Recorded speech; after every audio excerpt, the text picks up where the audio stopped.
Ahora oficialmente eres una sin techo. Esta casa es mía. Las palabras de Andrea aún resonaban en la sala cuando levanté los ojos de los papeles que acababa de firmar. Su sonrisa era cruel, victoriosa, como si hubiera ganado un premio que siempre fue suyo por derecho. Pero yo no temblé. No lloré. Solo susurré con la calma de quien ya sabía lo que estaba por venir. Revisa la última hoja, hija.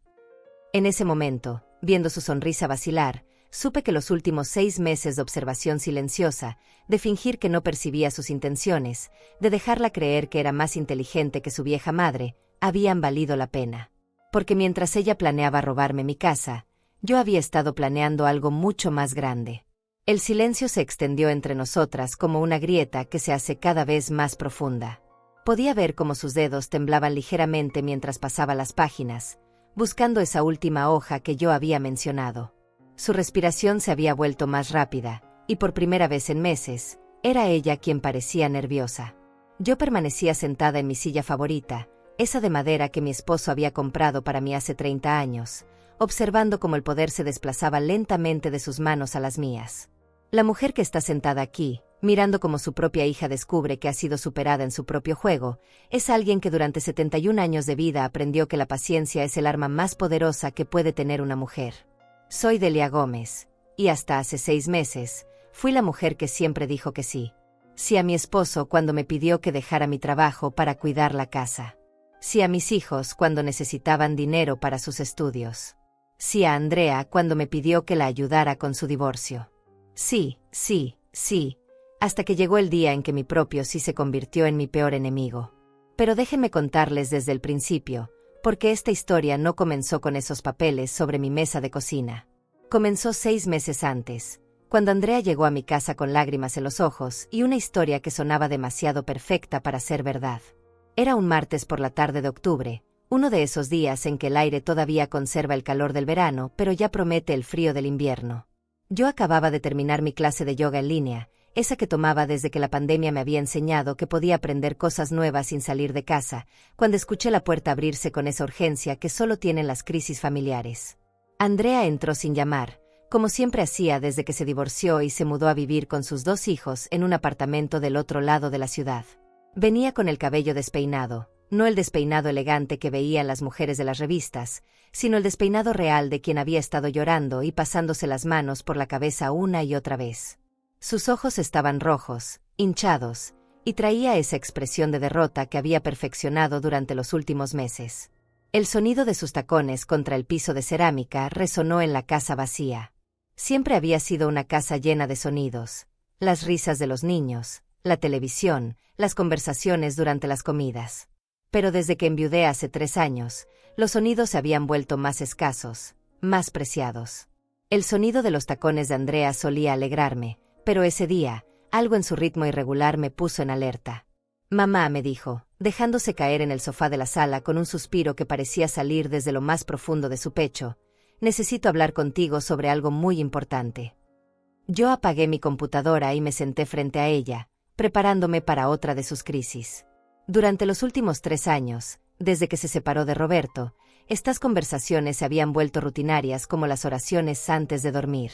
Siempre necesitaba algo: dinero para la renta, dinero para la escuela de los niños, dinero para arreglar su auto. Y yo siempre se lo daba, porque eso es lo que hacen las madres, ¿verdad?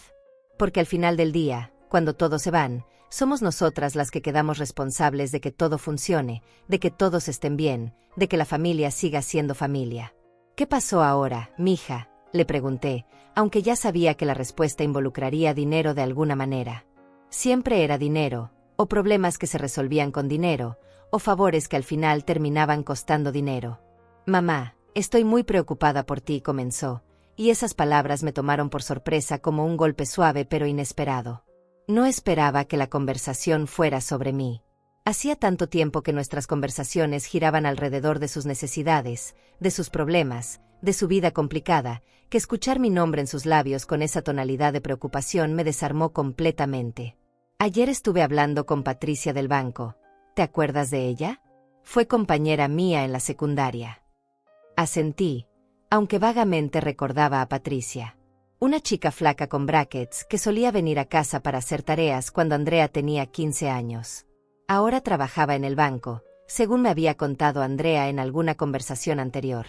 Me dijo que hay muchos estafadores que se aprovechan de las personas mayores, que llegan a sus casas, se hacen pasar por del gobierno o del banco, y les roban todo.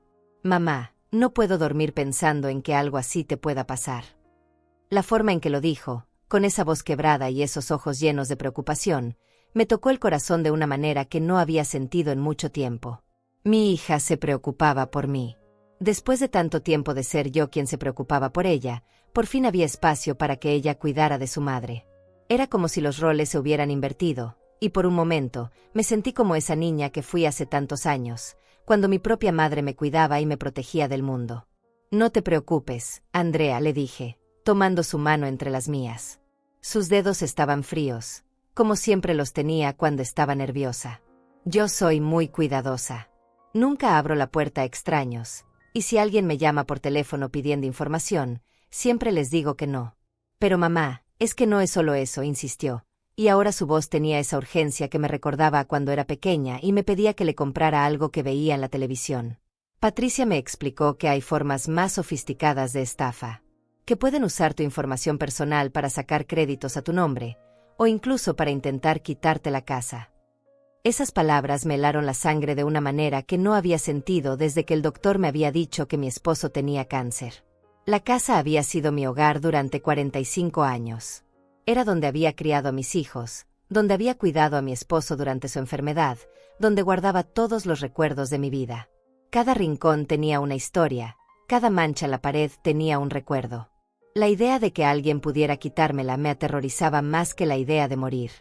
¿Qué puedo hacer?, le pregunté, y vi como sus ojos se iluminaron ligeramente, como cuando era niña y conseguía que le dijera que sí a algo que sabía que no debía pedirme. Bueno, Patricia me dijo que hay maneras de proteger tus bienes, que puedes ponerlos a nombre de alguien de confianza, alguien de la familia, para que nadie más pueda tocarlos. Sería solo temporal, solo para protegerte. En ese momento, algo en mi interior se removió. No era desconfianza exactamente, sino más bien una sensación extraña, como cuando sientes que alguien te está observando pero no puedes ver quién. Era esa misma sensación que tenía cuando era joven y mi suegra me daba consejos que sonaban bondadosos, pero que después descubría que tenían segundas intenciones. Pero la descarté rápidamente. Era mi hija, mi propia hija, que se preocupaba por mí. No sé, mija, le dije, sintiendo como mi voz se volvía más pequeña. Eso suena muy complicado. Además, si pongo la casa a nombre de alguien más, ¿qué pasa si esa persona decide que ya no quiere devolvérmela? Andrea se rió, pero no fue una risa alegre. Fue una risa que sonaba forzada, como si hubiera practicado esa respuesta frente al espejo. Como cuando los vendedores te aseguran que el producto es excelente, pero sus ojos dicen otra cosa. Mamá, estás hablando conmigo. Soy tu hija. Jamás te haría algo así. Además, no tendría que ser para siempre. Solo hasta que pase este peligro de los estafadores. Esa tarde, después de que Andrea se fue, me quedé sentada en mi sala viendo las noticias. Era mi rutina de todos los días. Después de la comida, me sentaba en mi sillón favorito con una taza de té de manzanilla y miraba las noticias de las 6. Pero ese día, por primera vez en años, no podía concentrarme en lo que decían. Las palabras de Andrea daban vueltas en mi cabeza como un disco rayado. Mi teléfono sonó, y vi que era un mensaje de mi nieta Sofía, la hija mayor de Andrea. Abuela, ¿puedes enviarme 50 pesos para el proyecto de la escuela? Mamá dice que no tiene dinero hasta el viernes. El mensaje venía acompañado de 3 emojis de carita triste y un corazón. Sofía había aprendido bien de su madre el arte de pedir dinero con cara de ángel. Le envié el dinero inmediatamente, como siempre hacía. Pero mientras escribía mi respuesta, me di cuenta de algo. Andrea me había dicho que estaba preocupada por mi seguridad financiera, por los estafadores que podrían robarme, pero al mismo tiempo, ella y sus hijos seguían pidiéndome dinero regularmente. ¿No era contradictorio? Durante las siguientes semanas, Andrea volvió al tema una y otra vez. Siempre con la misma preocupación, siempre con la misma urgencia. Me traía recortes de periódicos sobre estafas a personas mayores, Me enviaba mensajes de WhatsApp con noticias sobre robos de identidad, me llamaba para contarme historias de sus amigas que habían sido víctimas de fraudes. Mamá, mira esto, me decía, mostrándome su teléfono. Aquí dice que una señora de 75 años perdió toda su casa porque unos estafadores la convencieron de que firmara unos papeles. Cada historia era más aterradora que la anterior. Cada noticia me hacía sentir más vulnerable, más desprotegida. Lentamente, casi sin darme cuenta, empecé a sentir que efectivamente estaba en peligro. Que mi casa, mi seguridad, mi futuro estaban amenazados por fuerzas invisibles que yo no podía controlar. Y ahí estaba Andrea, mi hija, ofreciéndome una solución. Pero había algo más que me molestaba, algo que no podía definir con precisión. Era la manera en que Andrea me miraba cuando hablaba de proteger mis bienes. Como si supiera algo que yo no sabía. Como si estuviera actuando en una obra de teatro y yo fuera la única que no tenía el guión. Una mañana, mientras preparaba mi desayuno, recibí una llamada de mi hermana Esperanza, que vive en Guadalajara. Esperanza es 5 años menor que yo, pero siempre ha sido la más práctica de las dos. Delia, ¿cómo estás? Hace semanas que no hablamos, me dijo con esa voz alegre que siempre me alegraba el día. Bien, hermana. Aquí, preocupándome por cosas que quizás no debería preocuparme, le respondí, y antes de darme cuenta, le estaba contando todo sobre las preocupaciones de Andrea y su propuesta de proteger mis bienes. Esperanza me escuchó en silencio, y cuando terminé de hablar, hubo una pausa larga al otro lado de la línea. Delia, me dijo finalmente, ¿no te parece extraño que justo ahora que Andrea tiene problemas económicos, aparezca con esta preocupación por tu seguridad financiera? Sus palabras me golpearon como agua fría. ¿Qué quieres decir? Hermana, tú siempre has sido muy cuidadosa con el dinero. Nunca has sido víctima de estafas. ¿Por qué ahora, de repente, estarías en peligro? Y más importante, ¿por qué la solución sería poner todo a nombre de Andrea? Esa noche no pude dormir. Las palabras de Esperanza resonaban en mi cabeza, mezclándose con las lágrimas de preocupación de Andrea, con sus historias de estafadores, con su insistencia en que yo estaba en peligro. Por primera vez en semanas, traté de ver la situación desde afuera, como si fuera la historia de otra persona. Si mi vecina me contara que su hija, que tenía problemas económicos, de repente se había preocupado mucho por su seguridad financiera y le había propuesto poner todos sus bienes a su nombre para protegerla, ¿qué le aconsejaría? La respuesta me llegó clara y dolorosa. Le diría que tuviera cuidado, que eso sonaba a manipulación. A la mañana siguiente, hice algo que no había hecho en meses. En lugar de esperar a que Andrea me llamara o viniera a visitarme, yo fui a visitarla. Llegué a su apartamento sin avisar, con una caja de pan dulce de la panadería que le gustaba cuando era niña. «Mamá, qué sorpresa», me dijo cuando abrió la puerta, pero pude ver que no era una sorpresa agradable. Había algo en su expresión, una tensión que trataba de ocultar. Su apartamento estaba más desordenado de lo usual. Había cajas apiladas en una esquina, y sobre la mesa de la cocina estaban esparcidos varios papeles que parecían facturas. Sofía y Miguel, mis nietos, estaban en sus cuartos, probablemente haciendo tareas. «¿Cómo están los niños?», le pregunté, tratando de mantener la conversación ligera. «Bien, mamá. Sofía necesita lentes nuevos y Miguel quiere entrar al equipo de fútbol de la escuela, pero...». Su voz se apagó, y vi cómo sus ojos se dirigían hacia los papeles de la mesa. «¿Pero qué, mija?». «Pero todo cuesta dinero, mamá. Los lentes, el equipo de fútbol, la renta que subió otra vez. A veces siento que no puedo con todo esto». Por primera vez en semanas, vi a mi hija real, no a la mujer preocupada por mi seguridad que había estado visitándome. Vi a la madre soltera que luchaba por salir adelante, que se levantaba todos los días a enfrentar un mundo que cada vez era más caro y más difícil. «Andrea», le dije, tomando su mano, «si necesitas ayuda, solo tienes que pedírmela. Siempre te he ayudado, siempre lo haré. Pero no necesitas inventar historias de estafadores para que yo te dé dinero». Su rostro cambió inmediatamente. La máscara de preocupación desapareció, y por un momento, vi pánico en sus ojos. «No sé de qué hablas, mamá. Yo no inventé nada. Realmente estoy preocupada por ti. Hija, he vivido 71 años. No soy tonta. Sé cuando alguien me está mintiendo, incluso cuando esa persona es mi propia hija». Se hizo un silencio tenso entre nosotras. Podía escuchar el reloj de pared marcando los segundos, el sonido de la televisión de los vecinos, las voces de mis nietos en sus cuartos. Está bien, dijo finalmente, y su voz sonaba diferente, más dura. Necesito dinero. Mucho dinero. Y no solo para los gastos normales. ¿Para qué más? Tengo deudas, mamá. Deudas que no te había contado. Cuando me divorcié, Roberto se quedó con todo, y yo tuve que pedir dinero prestado para poder mudarme con los niños. Ahora me están cobrando intereses que no puedo pagar. Finalmente, la verdad. Después de semanas de historias sobre estafadores y preocupaciones por mi seguridad, la verdad real y cruda. ¿Cuánto necesitas?, le pregunté. Mamá, no es solo cuánto necesito ahora. Es que voy a seguir necesitando. Los niños están creciendo, van a querer ir a la universidad, van a necesitar tantas cosas. Y yo no puedo dárselas. Entonces me pides ayuda cuando la necesites. Para eso estoy. Pero mamá, tú no vas a vivir para siempre, dijo, y esas palabras me dolieron más de lo que esperaba. ¿Qué va a pasar con los niños cuando tú ya no estés? ¿Qué va a pasar conmigo? Ahí estaba. La conversación que toda madre viuda teme tener. La conversación sobre la muerte, sobre la herencia, sobre el futuro sin ella. Andrea, cuando yo muera, tú y tu hermano van a heredar todo lo que tengo. Está en mi testamento. Pero mamá, eso podría ser en muchos años. Los niños me necesitan ahora. Yo te necesito ahora. La trampa estaba cerrándose lentamente. Ya no se trataba de protegerme de estafadores.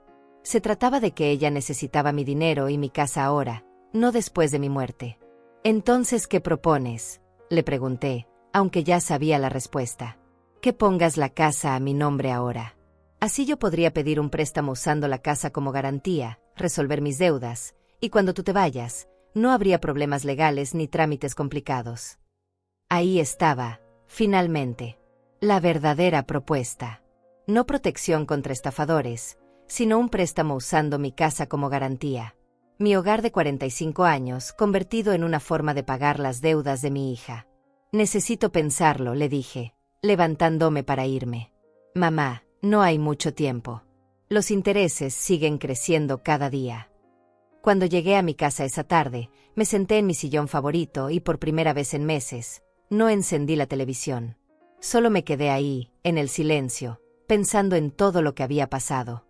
En las mentiras, en las medias verdades, en la manipulación disfrazada de amor filial.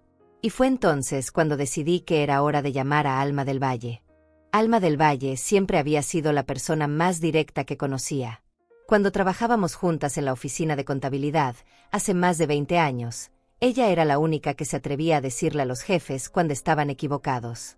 Era la única que no sonreía cuando no tenía ganas de sonreír. Por eso, cuando marqué su número esa noche, sabía que me diría exactamente lo que pensaba, sin adornos ni mentiras piadosas. Delia, ¿qué tal? Hacía tiempo que no me llamabas, me dijo cuando contestó. Su voz sonaba igual que siempre, fuerte y segura. Alma, necesito que me ayudes con algo muy importante. Pero no puede saberlo nadie más, especialmente Andrea. Delia, ¿qué está pasando?, me preguntó, y pude escuchar cómo bajaba el volumen de su televisión. Creo que mi hija está planeando algo contra mí, le dije, y por primera vez en semanas, sentí que podía respirar con libertad. Le conté todo. Las visitas de Andrea, las historias sobre estafadores, la propuesta de poner la casa a su nombre, y finalmente, la conversación de esa tarde donde había admitido que necesitaba dinero para pagar deudas. Alma me escuchó sin interrumpir, y cuando terminé, hubo un silencio largo. Delia, me dijo finalmente, ¿tú qué sientes en el corazón sobre todo esto? Siento que mi hija me está mintiendo. Siento que está tratando de manipularme. Pero también siento que soy una mala madre por pensar eso. Eres una madre que ha dado todo por sus hijos durante toda la vida. Eso no te convierte en mala madre. Te convierte en humana.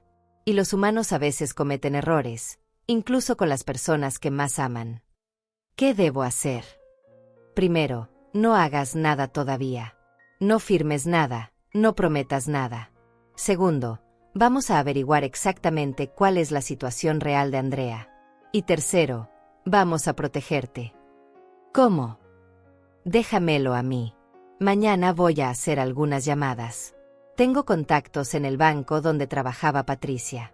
Voy a averiguar si realmente han estado aconsejando a la gente que ponga sus propiedades a nombre de sus hijos para protegerlas de estafadores. Esa noche dormí mejor de lo que había dormido en semanas. Por primera vez en mucho tiempo, no estaba sola con mis preocupaciones. Alma estaba de mi lado. Al día siguiente, Alma me llamó temprano por la mañana. Delia, hablé con 3 personas del banco. Ninguna de ellas ha escuchado jamás que aconsejen poner propiedades a nombre de familiares para protegerlas de estafadores. De hecho, me dijeron que eso es exactamente lo opuesto de lo que recomiendan. ¿Qué quieres decir? Que la historia que te contó Andrea sobre Patricia del banco es mentira. El banco nunca da ese tipo de consejos. Sentí como si me hubieran dado una bofetada. Una cosa era sospechar que mi hija me estaba mintiendo, y otra muy diferente era tener la confirmación. Pero eso no es todo, continuó Alma. También hice otras averiguaciones. ¿Sabías que Andrea solicitó un préstamo al banco hace 2 meses y se lo negaron? No, no sabía. Le pidieron garantías que no pudo dar. Una propiedad, específicamente. Todo empezaba a tener sentido. Andrea no había inventado lo de los estafadores por casualidad. Había inventado una historia que la llevara exactamente a donde necesitaba llegar, conseguir que yo pusiera mi casa a su nombre para poder usarla como garantía de un préstamo. Alma, ¿qué hago? Es mi hija. No puedo simplemente dejarla que se hunda. Nadie te está pidiendo que la dejes hundirse. Pero tampoco puedes dejar que te hunda a ti. Delia, si pones tu casa a nombre de Andrea y ella pide un préstamo usando la casa como garantía, ¿sabes qué pasa si no puede pagar? No. Que el banco se queda con tu casa. Tu casa, Delia. Tu hogar de 45 años. Esas palabras me helaron la sangre. No había pensado en esa posibilidad. En mi mente, ayudar a Andrea significaba que después de resolver sus problemas, ella me devolvería la casa. Pero Alma tenía razón. Si Andrea no podía pagar el préstamo, el banco tomaría mi casa. Entonces, ¿qué sugiere que haga? Sugiero que juguemos un poco. Que le sigamos el juego a Andrea, pero con nuestras propias reglas. Durante los siguientes días, Andrea incrementó la presión. Me llamaba todas las mañanas para preguntarme si había tomado una decisión. Me enviaba mensajes con más noticias sobre estafadores. Incluso trajo a mis nietos a visitarme, y pude ver cómo les había dicho que preguntaran por qué me veía preocupada. Abuela, mamá dice que estás triste porque hay gente mala que quiere robarte la casa, me dijo Sofía con sus ojos grandes llenos de preocupación. No te preocupes, mija, le dije, abrazándola. La abuela está bien. Pero por dentro, me dolía profundamente que Andrea hubiera involucrado a los niños en su manipulación. El viernes por la tarde, Andrea llegó a mi casa con una carpeta llena de papeles. Mamá, traje los documentos para la transferencia. Patricia me ayudó a prepararlos. Solo necesitas firmar aquí y aquí, me dijo, señalando líneas marcadas con pequeñas flechas amarillas. ¿Ya está todo listo?, le pregunté, fingiendo sorpresa. Sí, mamá. Así no perdemos más tiempo. Entre más rápido lo hagamos, más rápido estarás protegida. Tomé los papeles y los revisé cuidadosamente. Efectivamente, eran documentos de transferencia de propiedad. Mi casa, que había comprado con mi esposo hace 45 años, donde había criado a mis hijos, donde había cuidado a mi marido durante su enfermedad, pasaría a ser propiedad de Andrea. Andrea, le dije, estos papeles no dicen nada sobre protección contra estafadores. Dicen que te estoy dando mi casa. Bueno, sí, técnicamente la casa estaría a mi nombre, pero solo para protegerte. Ya te lo expliqué. Y si tú tienes problemas económicos y necesitas pedir un préstamo, podrías usar esta casa como garantía. Vi cómo su rostro cambió ligeramente. Bueno, técnicamente sí, pero yo nunca haría eso sin consultarte. Pero legalmente podrías hacerlo. Si la casa está a tu nombre, legalmente es tuya. Mamá, ¿por qué estás haciendo estas preguntas? ¿No confías en mí? Ahí estaba. La pregunta que había estado evitando durante semanas. ¿Confiaba en mi hija? La respuesta me dolía, pero era clara. No, no confiaba en ella. No en este momento, no con esto. Necesito unos días más para pensarlo, le dije. Mamá, no tenemos días más. Cada día que pasa eres más vulnerable. Andrea, he vivido 71 años sin ser víctima de ningún estafador. Creo que puedo vivir algunos días más. Esa noche, mientras cenaba sola como todas las noches desde que enviudé, tomé una decisión. Si Andrea quería jugar, yo también jugaría. Pero jugaría para ganar. Llamé a Alma. ¿Estás segura de que quieres hacer esto?, me preguntó. Completamente segura. Está bien. Mañana por la mañana vamos a ver a Mauricio Telles.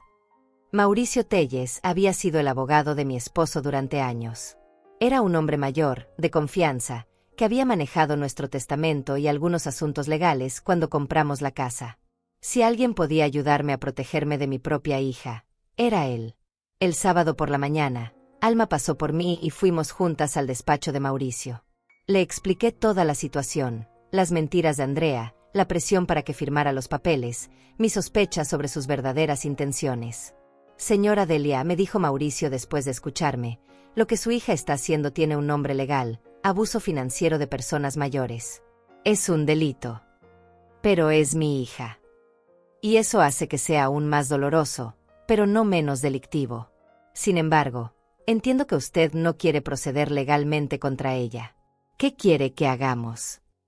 Quiero protegerme, pero también quiero darle una lección. Quiero que entienda que su madre no es una vieja tonta que puede ser manipulada. Mauricio sonrió por primera vez desde que habíamos llegado. Creo que tengo exactamente lo que necesita. Durante las siguientes 2 horas, Mauricio me explicó un plan que era simple pero brillante.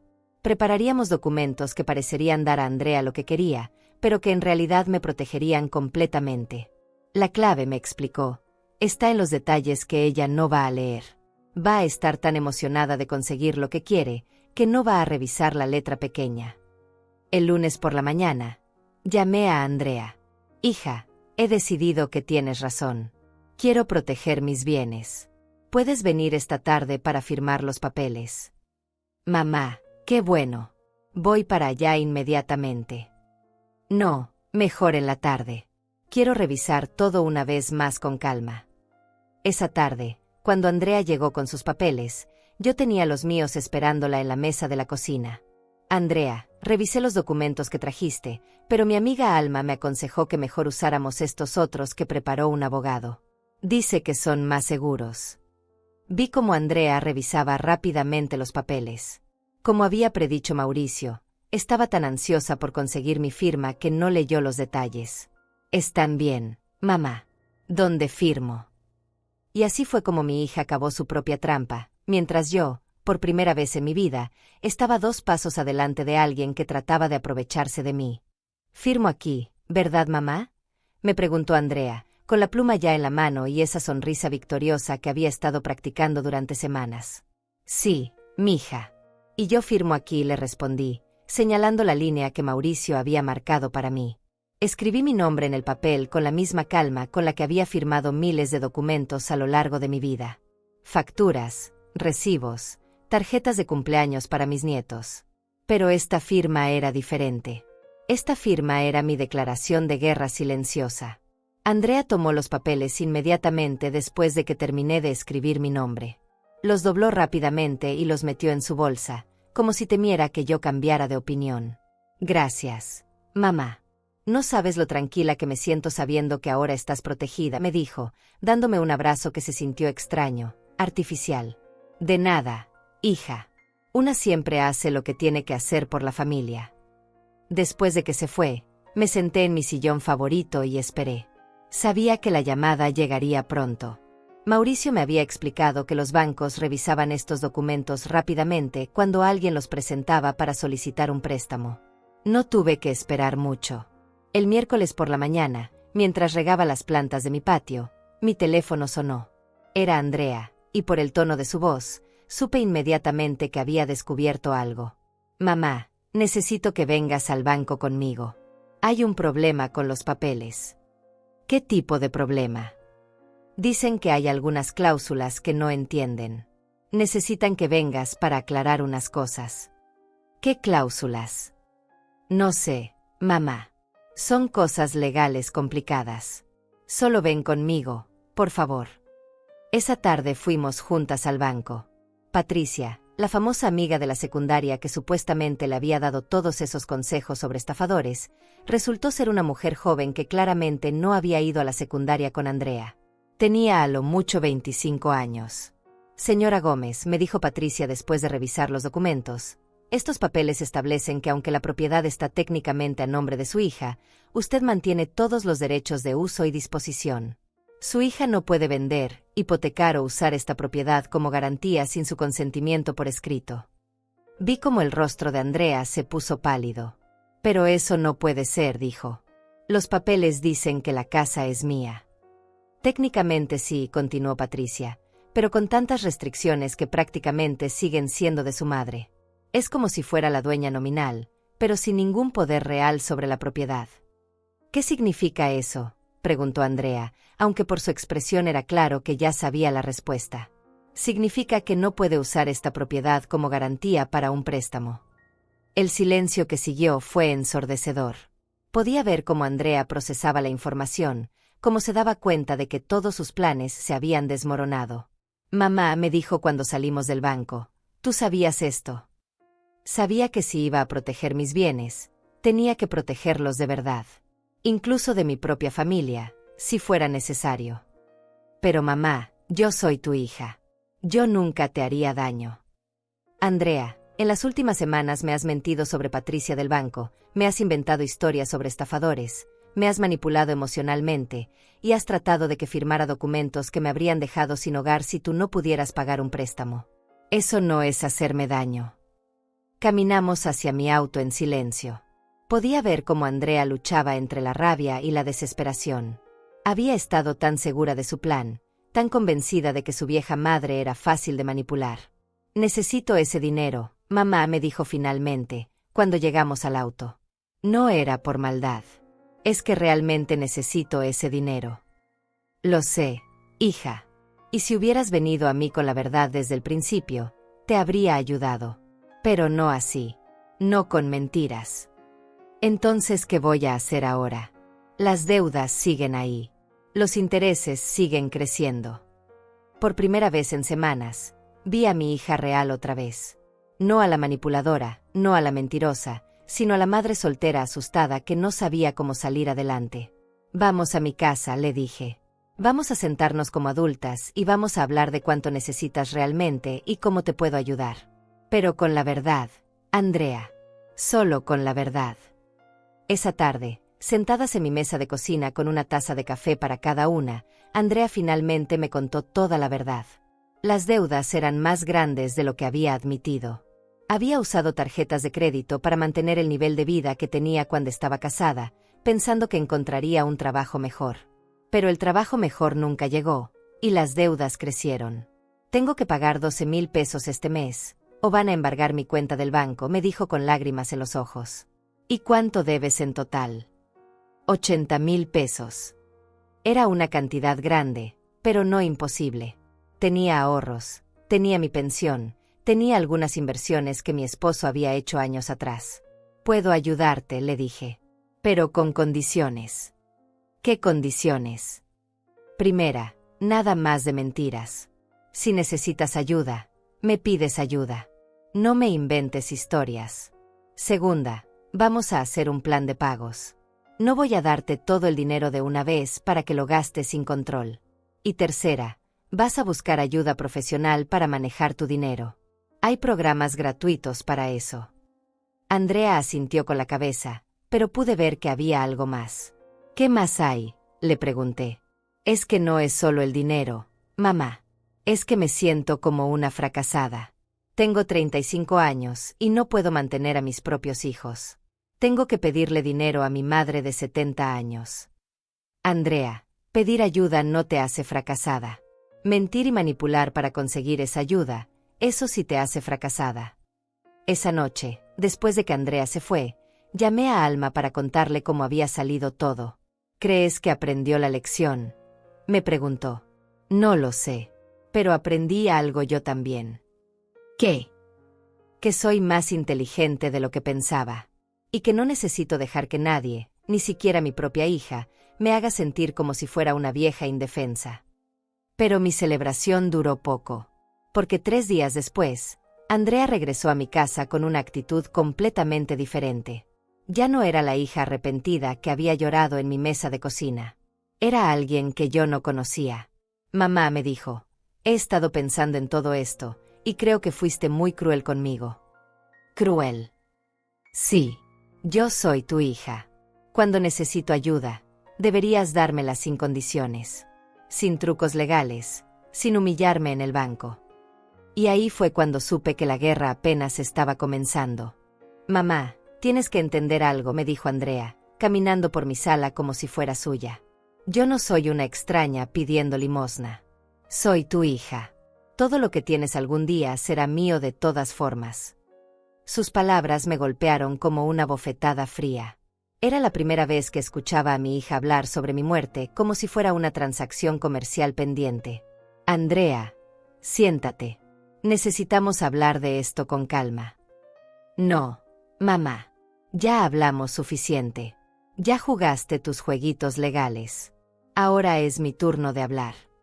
Se detuvo frente a mí con los brazos cruzados, una postura que no había visto desde que era adolescente y me desafiaba por algo. ¿Sabes que me di cuenta después de ir al banco? Que tú sabías exactamente lo que estabas haciendo. Que me dejaste hacer todo el trabajo, conseguir los papeles, planear todo, solo para humillarme al final. Te dejé mostrarme quién eras realmente, le respondí. ¿Y quién soy, mamá? ¿Una mala hija? ¿Una estafadora?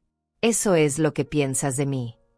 Pienso que eres una mujer desesperada que tomó decisiones equivocadas.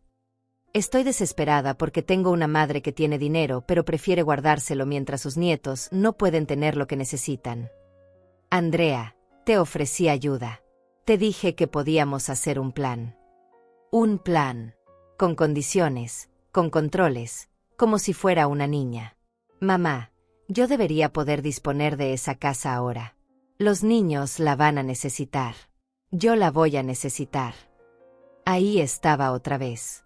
No se trataba de protegerme de estafadores. Se trataba de que ella sentía que mi casa ya le pertenecía. La casa es mía mientras yo esté viva, le dije con una firmeza que me sorprendió a mí misma. Pero tú ya estás vieja, mamá. ¿Qué va a pasar cuando no puedas cuidarla? Cuando necesites que alguien te cuide. Va a ser muy costoso. ¿Y de dónde va a salir ese dinero? Sus palabras tenían un filo cruel que me hizo temblar. Estaba amenazándome sutilmente con abandonarme cuando la necesitara. Andrea, creo que es mejor que te vayas ahora. ¿Me vas a correr de la casa donde crecí? De la casa que va a ser mía. Te voy a pedir que te vayas de mi casa porque no me gusta cómo me estás hablando. Se rió, pero no fue una risa alegre. Fue una risa amarga, llena de desprecio. Está bien, mamá. Pero piénsalo bien. Piensa en quién va a estar ahí cuando realmente me necesites. Después de que se fue, me quedé sentada en mi sala temblando. No de miedo, sino de rabia. ¿Cómo había criado a una hija que podía hablarme así? ¿Cómo había llegado a convertirse en alguien que veía mi vejez como una oportunidad? Llamé a Alma inmediatamente. Delia, ¿qué pasó? Te escuchas muy alterada. Le conté todo lo que había pasado, cada palabra cruel, cada amenaza velada. Delia, esa muchacha está perdida. Está tan desesperada que ya no puede ver la diferencia entre lo correcto y lo incorrecto. ¿Qué hago, Alma? Es mi hija. Son mis nietos. Los nietos no tienen la culpa de lo que está haciendo su madre. Pero tampoco puedes permitir que te chantajee con ellos. Esa noche no pude dormir. Las palabras de Andrea daban vueltas en mi cabeza. Tú ya estás vieja, mamá. ¿Quién va a estar ahí cuando realmente me necesites? Por primera vez desde que enviudé, me sentí realmente sola. Mi hija, la persona que se suponía que me amaría incondicionalmente, me veía como un obstáculo entre ella y mi dinero. Al día siguiente decidí hacer algo que no había hecho en años. Llamé a mi hijo Carlos, que vive en Estados Unidos. Carlos y yo no hablábamos mucho desde que se mudó, pero siempre habíamos tenido una relación honesta. Mamá, qué sorpresa. ¿Cómo estás? Bien, hijo. Pero necesito preguntarte algo. Andrea te ha contado algo sobre problemas de dinero. Hubo una pausa larga al otro lado de la línea. Mamá, ¿qué está pasando? Le conté todo. Las mentiras, la manipulación, la propuesta de transferir la casa, las amenazas veladas. Mamá, Andrea me llamó hace 2 semanas. Me dijo que estabas empezando a tener problemas de memoria, que estabas tomando decisiones raras con el dinero. Me quedé sin respiración. ¿Qué le dijiste? Le dije que si estaba preocupada, que fuera contigo al doctor. Pero mamá, ¿es verdad? ¿Tienes problemas de memoria? No. Carlos, estoy perfectamente bien. Tu hermana está inventando eso porque no conseguí lo que quería. Esto es grave, mamá. Si Andrea está diciendo que tienes problemas mentales, podría estar preparando el terreno para algo peor. ¿Qué quieres decir? Podría estar preparándose para conseguir una tutela legal sobre ti, para declararte incapaz de manejar tus propios asuntos. Esas palabras me aterrorizaron más que todas las amenazas anteriores. Una tutela significaría que Andrea tendría control legal sobre mi dinero, mi casa, mis decisiones médicas. Sería como estar muerta en vida. Carlos, ¿qué puedo hacer?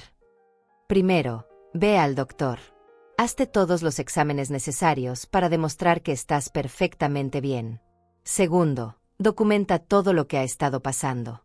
Y tercero, mamá, considera hablar con un abogado sobre cambiar tu testamento. No quiero desheredar a tu hermana. No se trata de desheredarla. Se trata de protegerte mientras estés viva.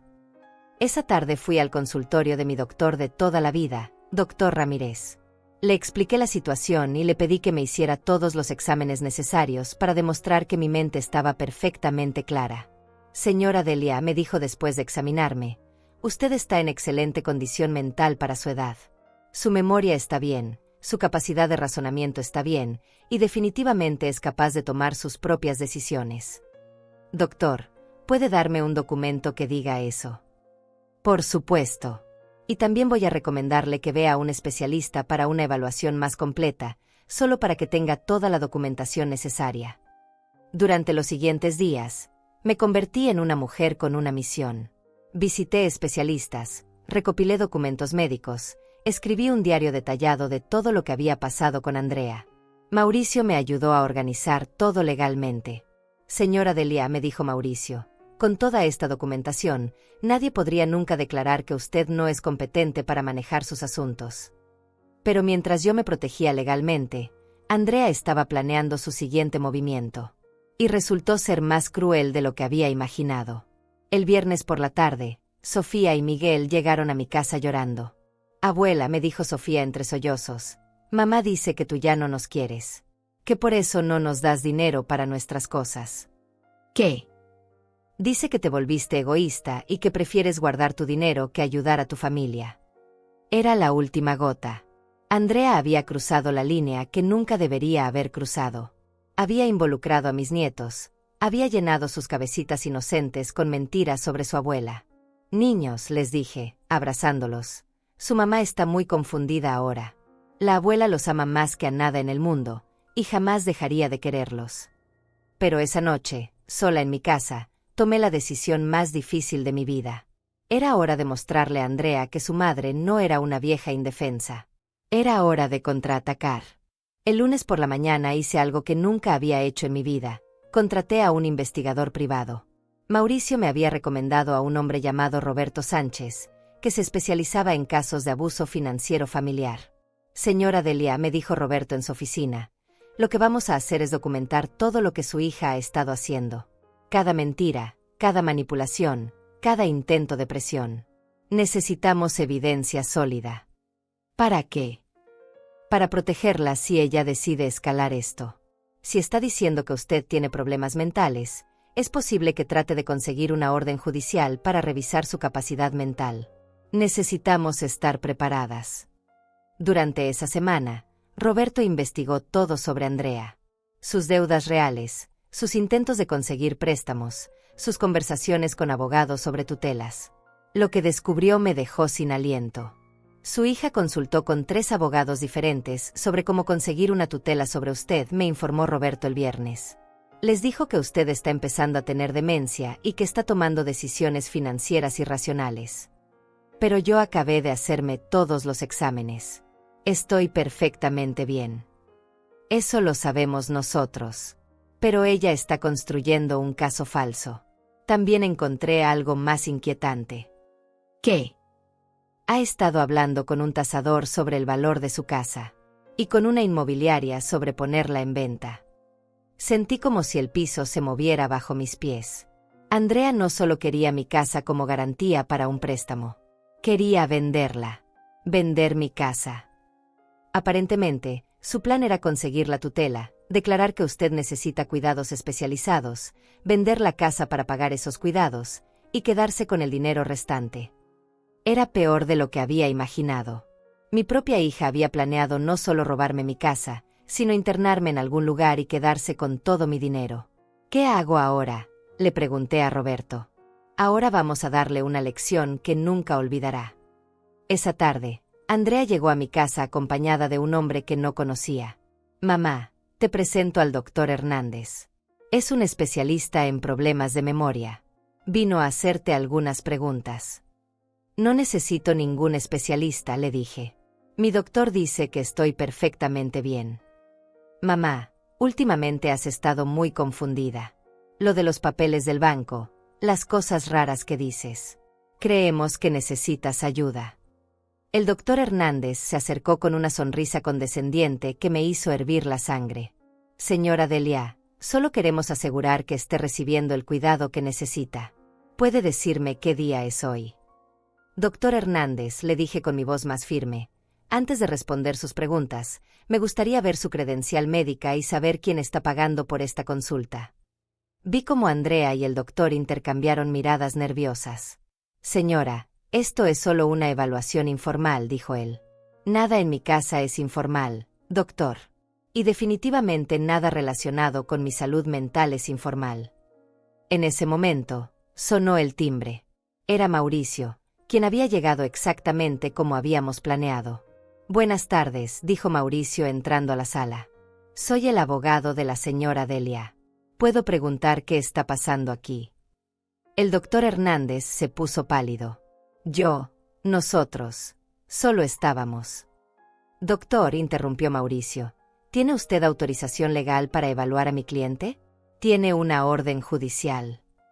No, pero... Entonces le sugiero que se retire inmediatamente.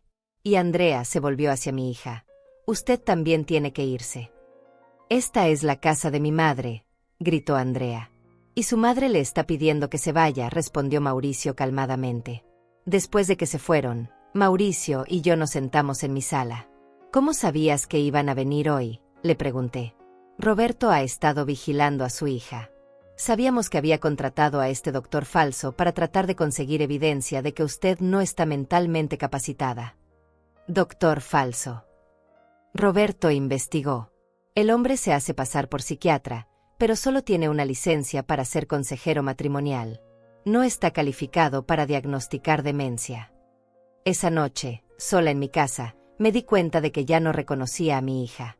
La mujer que había criado, que había alimentado, que había cuidado cuando estaba enferma, se había convertido en una extraña dispuesta a destruir mi vida por dinero. Pero también me di cuenta de algo más. Yo era más fuerte de lo que había creído. Durante semanas había sentido que estaba siendo víctima de Andrea, pero ahora entendía que tenía poder. Tenía inteligencia, tenía recursos, tenía amigos leales como Alma y profesionales como Mauricio que me apoyaban. Al día siguiente, hice algo que Andrea nunca esperó. La cité en el despacho de Mauricio para una reunión familiar. ¿Para qué quieres que vaya ahí?, me preguntó por teléfono. Para hablar sobre el futuro de la familia. Creo que es hora de que tengamos una conversación honesta. Mamá, si quieres hablar, podemos hablar en tu casa. No. Andrea. Esta conversación va a ser en territorio neutral, con testigos. El miércoles por la tarde, Andrea llegó al despacho de Mauricio acompañada de un abogado que había contratado. Yo estaba ahí con Mauricio, Roberto el investigador, y Alma como testigo. Andrea, comencé. Durante las últimas semanas has mentido, manipulado y amenazado. Has tratado de robarme mi casa, has inventado historias sobre mi salud mental y has usado a tus propios hijos para chantajearme emocionalmente. Mamá, yo solo. No he terminado de hablar. Mi voz sonaba diferente, más fuerte, más autoritaria. Roberto aquí presente ha documentado todo lo que has estado haciendo. Tus consultas con abogados sobre tutelas, tus conversaciones con tasadores e inmobiliarias, tu intento de usar un doctor falso para declararme incompetente. Vi cómo el rostro de Andrea se ponía cada vez más pálido. Ahora vas a escuchar mis condiciones, continué. Primero, vas a dejar de decirle a la gente que tengo problemas mentales. Segundo, vas a dejar de involucrar a mis nietos en tus problemas financieros. Tercero, no vas a volver a mi casa hasta que yo te invite. ¿Y si no acepto?, preguntó, aunque su voz temblaba.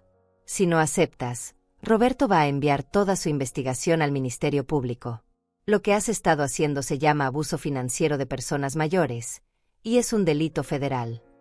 No puedes hacerme esto. Soy tu hija. Eres mi hija, y por eso te estoy dando una oportunidad de hacer lo correcto. Pero si eliges seguir por este camino, voy a defenderme de ti como me defendería de cualquier persona que trate de lastimarme. El silencio en la oficina era tenso. Podía ver cómo Andrea luchaba entre el orgullo y el miedo. Está bien, dijo finalmente. Pero quiero que sepas que esto va a destruir nuestra relación. Andrea, le dije, levantándome para irme. Nuestra relación se destruyó el día que decidiste que mi dinero era más importante que mi bienestar. Esa noche, por primera vez en meses, dormí profundamente. Había ganado la batalla, pero sabía que la guerra aún no terminaba. Durante 3 semanas, Andrea cumplió con el acuerdo. No me llamó, no vino a mi casa, y según Roberto, no había hecho más consultas con abogados. Empecé a pensar que tal vez había aprendido la lección, que tal vez podríamos reconstruir nuestra relación sobre bases más honestas. Pero estaba equivocada. Un martes por la mañana, mientras desayunaba y revisaba mis mensajes de WhatsApp, recibí una llamada de la escuela de Miguel. Señora Gómez, soy la directora del colegio de Miguel. Necesitamos hablar con usted urgentemente. ¿Qué pasó? Está bien, Miguel. Miguel está bien físicamente, pero estamos preocupados por su situación familiar. Ayer le dijo a su maestra que su abuela ya no los quiere y que por eso su mamá no puede pagar sus materiales escolares. Sentí como si me hubieran dado una puñalada. Andrea estaba usando a Miguel para manipular a la escuela, probablemente esperando que ellos me llamaran para pedirme dinero. Directora, ¿puedo pasar a hablar con usted esta tarde? Por supuesto, señora Gómez. Estamos muy preocupados por el bienestar emocional del niño.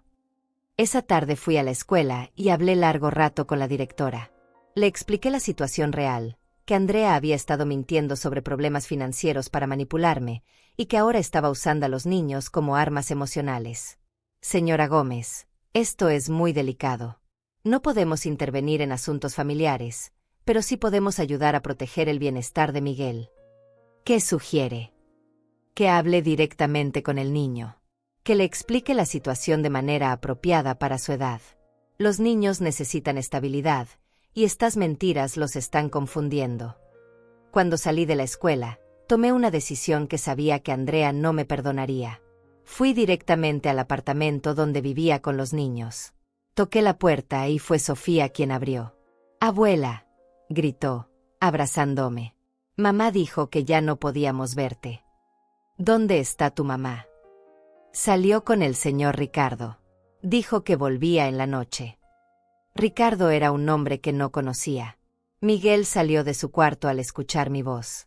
«Abuela, ¿es verdad que ya no nos quieres?», me preguntó con lágrimas en los ojos.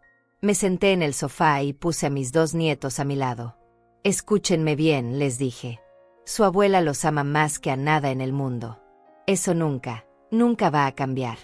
Lo que pasa es que su mamá y yo estamos teniendo algunos problemas de adultos, pero eso no tiene nada que ver con ustedes». «¿Pero por qué mamá dice que tú eres mala?», preguntó Sofía. «A veces, cuando los adultos están enojados o asustados, dicen cosas que no son verdad». Su mamá no está siendo honesta sobre algunas cosas, y eso me pone muy triste. ¿Vas a venir a vernos otra vez?, preguntó Miguel. Siempre voy a querer verlos. Pero por ahora, vamos a tener que encontrar maneras de estar juntos sin que su mamá se enoje más. Pasé 2 horas con mis nietos, ayudándolos con sus tareas, escuchando sus preocupaciones, asegurándoles que el problema no era culpa de ellos. Cuando me iba, le dejé un sobre a Sofía con dinero para sus materiales escolares y una nota que decía: para mis nietos queridos, con todo mi amor. Abuela Delia. Sabía que esto iba a provocar una crisis, pero no me importaba.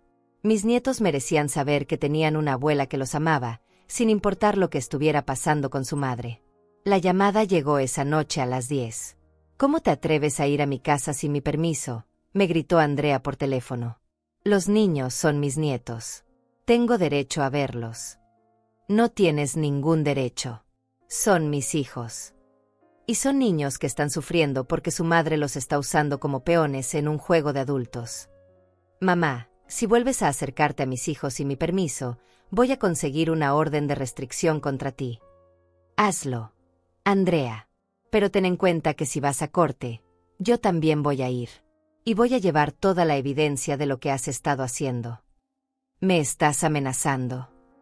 Te estoy diciendo la verdad.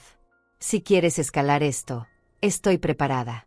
Pero piénsalo bien, ¿realmente quieres que un juez sepa cómo has estado tratando a tu madre? Después de colgar, llamé a Alma. Delia, ¿estás segura de que quieres llegar tan lejos? Alma, esos niños están siendo lastimados emocionalmente. Sofía me preguntó si era verdad que ya no los quería. ¿Cómo puede una madre hacerle eso a sus propios hijos? Tienes razón. Pero ten cuidado. Cuando alguien está tan desesperado como Andrea, puede hacer cosas impredecibles. Alma tenía razón. Al día siguiente, Andrea hizo algo que no esperaba. Llegó a mi casa acompañada de Carlos, mi hijo. Mamá, me dijo Carlos en cuanto entraron, Andrea me ha contado cosas muy preocupantes. Me dice que has estado actuando de manera extraña, que has contratado investigadores privados, que has amenazado con demandarla. ¿Eso te dijo? Me dijo que está muy preocupada por ti, que cree que alguien te está influenciando para que actúes contra tu propia familia. Miré a Andrea, que estaba parada detrás de Carlos con una expresión de falsa preocupación. Carlos, le dije, siéntate. Necesitas escuchar toda la historia. Durante la siguiente hora, le conté a Carlos todo lo que había pasado. Las mentiras sobre los estafadores, el intento de robar mi casa, las amenazas, la manipulación de los niños. Carlos me escuchó en silencio, y pude ver cómo su expresión cambiaba de preocupación a shock, y finalmente a rabia. Andrea, le dijo finalmente a su hermana, ¿es cierto todo esto? Carlos, mamá está exagerando. Yo solo estaba tratando de protegerla. ¿Protegerla mintiendo sobre doctores del banco? ¿Protegerla tratando de que firmara papeles para transferir su casa? Ella iba a perder todo. Ella no iba a perder nada. Tú querías quitárselo. Por primera vez en meses, no me sentí sola en esta batalla. Carlos finalmente entendía lo que estaba pasando. Andrea, me dijo Carlos, esto es imperdonable. No puedo creer que hayas llegado tan lejos. Tú también te vas a poner contra mí, le gritó Andrea. No me estoy poniendo contra ti. Me estoy poniendo del lado de lo que está bien. Y lo que has estado haciendo está muy mal. Muy bien, gritó Andrea. Todos contra Andrea. La madre perfecta y el hijo perfecto contra la hija problemática. Andrea, le dije, nadie está contra ti. Estamos contra tus acciones. Todavía hay tiempo para arreglar esto. ¿Arreglar qué? ¿Mi vida? ¿Mis deudas? El hecho de que soy una madre soltera que no puede mantener a sus hijos. Podemos trabajar juntas para resolver tus problemas financieros. Pero no así. No con mentiras y manipulación. Ya es muy tarde para eso, me dijo, caminando hacia la puerta. Ya tomé mi decisión. ¿Qué decisión?, le preguntó Carlos. Ya verán, dijo, y se fue dando un portazo. Esa noche, Carlos se quedó en mi casa. Hablamos hasta muy tarde sobre lo que había pasado, sobre cómo habíamos llegado a este punto. Mamá me dijo antes de irse a dormir, mañana voy a cancelar mis vuelos. Me voy a quedar aquí hasta que esto se resuelva. No es necesario, hijo. Sí es necesario. Andrea dijo que había tomado una decisión. No me gusta cómo sonó eso. Carlos tenía razón en estar preocupado, porque la decisión de Andrea resultó ser más drástica de lo que cualquiera de nosotros había imaginado.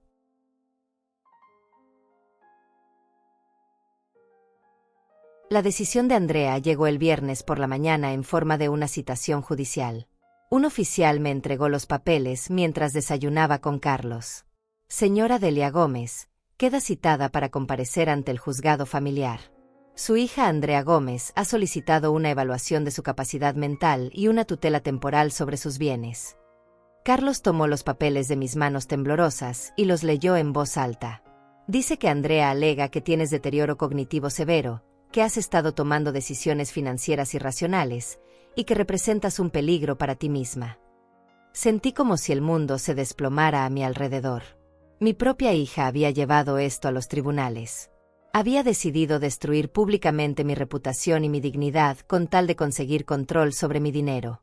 También dice, continuó Carlos, que como evidencia del deterioro, presenta el hecho de que contrataste investigadores privados para seguir a tu propia familia, que cambiaste documentos legales de manera confusa, y que has estado actuando de manera paranoica y agresiva. Está usando todo lo que hice para protegerme como evidencia de que estoy loca, murmuré. Mamá, tranquila. Tenemos toda la documentación médica que demuestra que estás perfectamente bien. Llamé inmediatamente a Mauricio. Señora Delia, esperábamos esto. Roberto y yo hemos estado preparándonos para esta posibilidad. Tenemos un caso sólido. Pero ¿qué pasa si el juez le cree? No le va a creer. Tenemos las grabaciones de Roberto donde ella admite que está mintiendo sobre su salud mental. Tenemos los reportes médicos. Y tenemos evidencia de todos sus intentos de manipulación financiera. La audiencia estaba programada para el martes siguiente. Durante el fin de semana, Mauricio, Roberto y yo nos preparamos meticulosamente. Organizamos cada documento, cada grabación, cada prueba de la manipulación de Andrea. Lo que vamos a hacer, me explicó Mauricio, es demostrar que Andrea es quien tiene problemas, no usted. Que toda esta acusación es un último intento desesperado de conseguir control sobre sus bienes. El lunes por la noche no pude dormir. La idea de estar en una corte, de que un juez evaluara mi cordura, de que mi vida privada fuera expuesta públicamente, me aterrorizaba. Carlos se quedó conmigo esa noche. Mamá, mañana voy a estar ahí contigo. Y cuando terminemos con esto, Andrea va a entender que cometió el error más grande de su vida. El martes por la mañana llegamos al juzgado. Era un edificio frío, lleno de gente triste y abogados con maletines. Andrea estaba ahí con su abogado, y por primera vez en meses, me dio miedo verla. Se veía diferente, más dura, como si hubiera cruzado una línea de la que no había vuelta atrás. Buenos días, mamá, me dijo cuando pasé cerca de ella. Buenos días, Andrea. Espero que entiendas que esto es por tu propio bien. No le respondí. Ya no había nada que decir entre nosotras. La audiencia comenzó con el abogado de Andrea presentando su caso. Era un hombre mayor, con voz grave, que hablaba como si yo no estuviera presente. Su señoría, la señora Delia Gómez, muestra claros signos de deterioro mental. Ha comenzado a tomar decisiones financieras irracionales, ha desarrollado paranoia hacia su propia familia y ha contratado investigadores privados para espiar a sus seres queridos. Ha cambiado documentos legales importantes de manera confusa y contradictoria. Ha amenazado a su hija con acciones legales sin fundamento. Y ha comenzado a aislar a sus nietos, causándoles trauma emocional. Mi cliente, su hija amorosa, solo busca proteger a su madre de sí misma antes de que cause daño irreparable a su patrimonio y a su familia.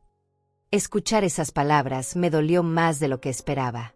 Cada hecho real había sido torcido para hacerme ver como una anciana paranoica y confundida. Luego fue el turno de Mauricio. Su señoría, lo que vamos a demostrar hoy es que la señora Delia Gómez no solo está perfectamente cuerda, sino que es una mujer inteligente que se protegió exitosamente de un intento elaborado de abuso financiero por parte de su propia hija. Mauricio comenzó presentando mis evaluaciones médicas. 3 doctores diferentes habían certificado que mi capacidad mental era perfecta para mi edad. Luego presentó las grabaciones que Roberto había hecho de Andrea admitiendo que había inventado la historia de los estafadores, que había mentido sobre el consejo del banco y que necesitaba mi casa como garantía para un préstamo. Su señoría, la señora Andrea Gómez, consultó con 3 abogados diferentes sobre cómo conseguir una tutela sobre su madre. Habló con tasadores e inmobiliarias sobre vender la casa de su madre. Contrató a un doctor falso para que evaluara a su madre sin autorización legal. La paranoia que alega no existe.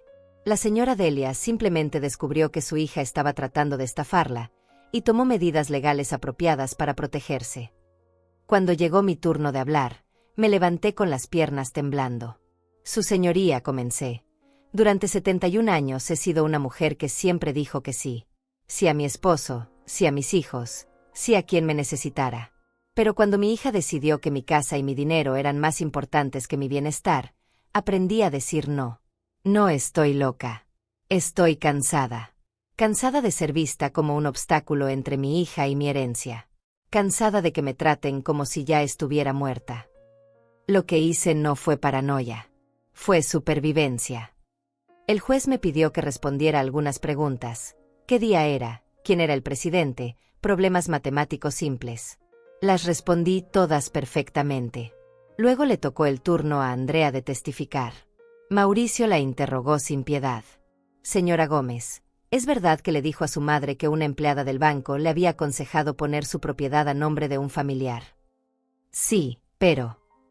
¿Y es verdad que esa empleada del banco nunca le dio tal consejo? No exactamente, pero...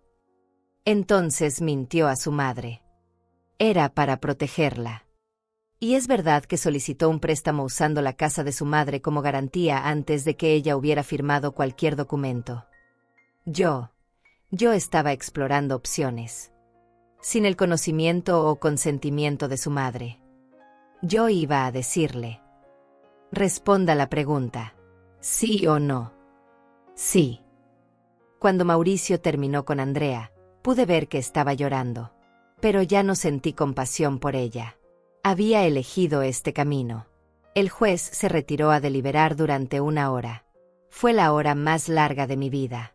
Cuando regresó, su veredicto fue claro. La corte encuentra que la señora Delia Gómez está en pleno uso de sus facultades mentales. No solo eso, sino que demostró una inteligencia y capacidad de juicio excepcionales al protegerse de lo que claramente constituyó un intento de abuso financiero. La solicitud de tutela es denegada. Además, la Corte ordena que la señora Andrea Gómez no contacte a su madre durante los próximos 6 meses, excepto en caso de emergencia médica. Y señora Gómez, me dijo el juez mirándome directamente, lamento que haya tenido que pasar por esto. Ninguna madre debería tener que defenderse de sus propios hijos en una corte. Cuando salimos del juzgado, Andrea me esperaba en los escalones. Mamá, me dijo con lágrimas en los ojos, perdóname. No sabía cómo más. Andrea, le dije, deteniéndome frente a ella, tuviste muchas oportunidades de hacer esto de la manera correcta. Elegiste la peor. ¿Qué va a pasar ahora? Ahora vas a vivir con las consecuencias de tus decisiones. Y yo voy a vivir mi vida en paz. Fue la última vez que hablé con mi hija durante mucho tiempo. Los primeros días después de la audiencia fueron extraños. Por primera vez en meses, mi teléfono no sonaba con llamadas desesperadas de Andrea. No había mensajes manipulativos en mi WhatsApp. No había visitas inesperadas con historias inventadas. El silencio era tanto un alivio como un recordatorio doloroso de lo que había perdido. Carlos se quedó conmigo 1 semana más antes de regresar a Estados Unidos. Mamá, ¿estás segura de que estarás bien sola? Me preguntó la noche antes de su vuelo. Hijo, no he estado sola. He estado acompañada por personas que me aman de verdad, como tú, como Alma, como Mauricio. Eso es muy diferente a estar rodeada de gente que solo quiere algo de ti. ¿Y los nietos? Esa era la pregunta que más me dolía. Sofía y Miguel estaban pagando el precio de las decisiones de su madre. Voy a encontrar la manera de seguir siendo su abuela, pero no de la manera desesperada en que lo hacía antes. 2 semanas después de la audiencia, recibí una llamada inesperada. Era Sofía. Abuela, Estoy en casa de mi amiga María. ¿Puedes venir a recogerme? ¿Qué pasó, mija? Mamá está muy enojada. Ha estado llorando y gritando desde que llegó del juzgado. Dice que tú la odias y que por eso no podemos verte más. Le pedí la dirección y fui por ella inmediatamente. Cuando llegué, Sofía corrió hacia mí y me abrazó con fuerza. Abuela, es verdad que ya no nos puedes ver. El juez dijo que tu mamá y yo no podemos hablar durante un tiempo. Pero eso no significa que yo no los ame. ¿Podemos vivir contigo? Esa pregunta me partió el corazón. Mija, ustedes tienen que estar con su mamá. Ella los ama, solo que está muy confundida ahora. Llevé a Sofía de vuelta a su casa. Andrea salió a recibirla con los ojos rojos de tanto llorar. No deberías estar aquí, me dijo. Sofía me llamó. Está asustada. Está asustada porque tú destruiste nuestra familia. No, Andrea. Está asustada porque su madre está actuando como una niña que no consiguió lo que quería. No discutimos más. Solo le entregué a Sofía y me fui. Durante las siguientes semanas, establecí una nueva rutina. Retomé mis clases de yoga, me inscribí en un curso de computación para personas mayores, empecé a ir a un grupo de lectura en la biblioteca. Redescubrí quién era cuando no estaba constantemente preocupándome por los problemas de otros. Alma y yo nos hicimos aún más cercanas. Almorzábamos juntas 2 veces por semana, íbamos al cine, caminábamos en el parque. Delia, te ves diferente, me dijo un día. Te ves más joven. Tenía razón. Me sentía más liviana, como si hubiera estado cargando un peso durante años sin darme cuenta. Un mes después, Mauricio me llamó con noticias interesantes. Señora Delia, Andrea vendió su apartamento y se mudó con los niños a un lugar más barato. Al parecer, finalmente está enfrentando sus problemas financieros de manera realista. ¿Cómo están los niños? Según mis fuentes, están bien. Han empezado terapia familiar. Quizás Andrea está finalmente entendiendo el daño que causó. 2 meses después de la audiencia, mientras compraba verduras en el mercado, me encontré con Miguel. Estaba con la mamá de uno de sus compañeros de clase. «Abuela», gritó, corriendo hacia mí. «Miguel, ¿cómo estás, mi amor? Te extraño mucho. Mamá dice que no podemos verte, pero yo quiero verte». La mamá de su amigo me reconoció y se acercó. «Señora Gómez, soy Carmen, la mamá de Diego. Miguel habla mucho de usted.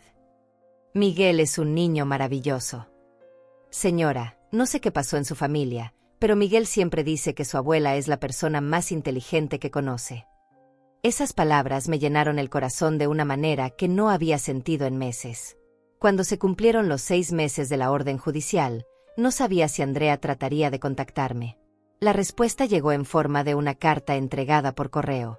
«Mamá», decía la carta, «sé que no tengo derecho a pedirte perdón después de todo lo que hice. Sé que traté de robarte tu casa, que mentí, que manipulé, que involucré a los niños en algo que nunca debería haberlos involucrado. He estado en terapia estos meses. Mi terapeuta me ayudó a entender que lo que te hice no fue solo por el dinero. Fue porque estaba celosa de tu independencia, de tu fuerza, de que pudieras vivir sola y ser feliz mientras yo me sentía como un fracaso. No espero que me perdones. Pero quiero que sepas que he conseguido un trabajo mejor, que estoy pagando mis deudas poco a poco, y que los niños están bien.